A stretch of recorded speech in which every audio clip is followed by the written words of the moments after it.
ஒரு ரிலேஷன்ஷிப்பில் நம்மளாக இருக்கிறதுக்கு மீனிங் என்னென்னு தெரியுமா? அவங்க கேரக்டர் இதுதான்னு தெரிஞ்சு அவங்கள எந்த இடத்துலையும் மாற்றாமல் அப்படியே வச்சுக்கிறது. இது கண்டுக்காமல் இருக்கிறது கிடையாது. அவங்க தப்பு பண்ண மாட்டாங்க அப்படின்ற ஒரு ட்ரஸ்ட்.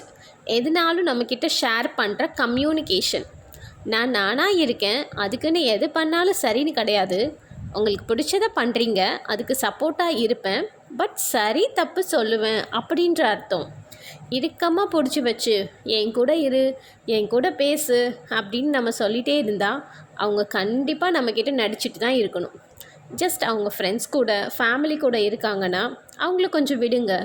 மெசேஜ் இல்லை, கால் இல்லை அப்படின்னு சண்டை போட்டு நான் உன்னை மிஸ் பண்ணுறேன் இப்படி எல்லாம் சொல்கிறத விட அவங்கக்கிட்ட போய் ஃபோனை பார்க்காம உன் ஃப்ரெண்ட்ஸ் கூட டைம் ஸ்பெண்ட் பண்ணுங்கள், ஹாப்பியாக இருங்க அப்படின்னு சொல்லி பாருங்கள்.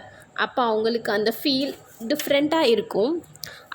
அவங்களா இருக்கிறதுக்கு எதுக்கு ஒரு ரிலேஷன்ஷிப்பில் இருக்கணும்னு கேட்டால், இது நாள் வரைக்கும் அவங்க ஃபேமிலி, ஃப்ரெண்ட்ஸ், ஒர்க், ட்ரீம்ஸ் இப்படின்னு எல்லாத்துலேயும் ஒரு ஹாப்பினஸ்ஸை சேர்த்து வச்சுட்டு இருந்திருப்பாங்க.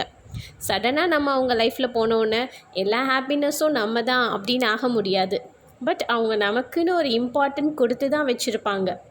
இந்த கோபம், சண்டை, பொசசிவ், ஈகோ, அண்டர்ஸ்டாண்டிங் இதையெல்லாம் தாண்டி ட்ரஸ்ட்டுங்கிற ஒரு வேர்டு மட்டும் இறுக்கமாக அந்த ரிலேஷன்ஷிப்பை தாங்கி பிடிச்சிட்டு இருக்கும்.